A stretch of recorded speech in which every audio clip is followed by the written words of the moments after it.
അഖില CP ചേരുന്നുണ്ട് നമുക്കൊപ്പം.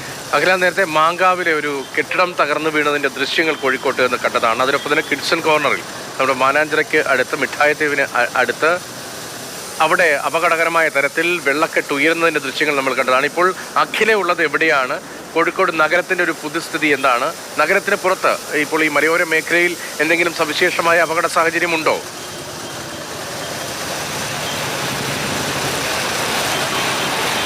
പ്രജീഷ്, സന്ധ്യ, ഞാൻ കോഴിക്കോട് നഗരത്തിലാണുള്ളത്. അതായത് ഈ മഴ തുടരുമ്പോൾ, കാറ്റും ശക്തമാകുമ്പോൾ ഏറ്റവും കൂടുതൽ ആശങ്കയുള്ളത് മലയോര മേഖലയിലാണ്. അതുകൊണ്ട് തന്നെ മലയോര മേഖലയിൽ കൃത്യമായ മുന്നറിയിപ്പുണ്ട്. താമരശ്ശേരി, മുക്കം, ബാലുശ്ശേരി, നമുക്കറിയാം മിലങ്ങാട് ഉൾപ്പെടെയുള്ള ഉരുൾപൊട്ടൽ ബാധിത മേഖലകളുണ്ട്. അവർക്ക് കൃത്യമായ നിർദ്ദേശങ്ങൾ നൽകിയിട്ടുണ്ട് എന്നുള്ളതാണ് ഈ മണിക്കൂറിൽ വരുന്ന ഏറ്റവും പ്രധാനപ്പെട്ട കാര്യം. കാരണം ഈ പറയുന്നത് പോലെ അവിടെ ഉരുൾപൊട്ടൽ സാധ്യതകളുണ്ട്. മരങ്ങൾ കടപുഴകി വീഴാനും ചില്ലകൾ ഒടിയാനുമുള്ള സാധ്യതയുണ്ട്.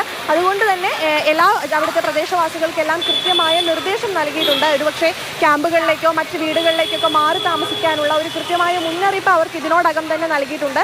മാത്രമല്ല, ഈ ജില്ലയിൽ 17 വരെ റെഡ് അലേർട്ടാണ്. അതുകൊണ്ട് തന്നെ വലിയ രീതിയിലുള്ള അപകട സാധ്യതകളും ഉണ്ട്. അതുകൊണ്ട് മലയോര മേഖലയിൽ വലിയ ആശങ്കയുണ്ട്. പ്രധാനമായും ഇന്ന് നഗരത്തിലാണ് വലിയ നാശനഷ്ടങ്ങൾ ഉണ്ടായിട്ടുള്ളത്. നേരത്തെ സൂചിപ്പിച്ചതുപോലെ മാങ്കാവിൽ ഒരു വലിയ 2 നില കെട്ടിടമാണ് തകർന്നു വീണത്. അതിൻ്റെ ഒരു ഭാഗം മാത്രമാണ് വീണത്. വലിയ ആളുകൾക്കൊന്നും അപകടമില്ല എന്നുള്ളതാണ് ആശ്വാസകരമായ. ശരി, അഖില CP ആണ് കോഴിക്കോട്ടെ വിവരങ്ങൾ നൽകിയത്.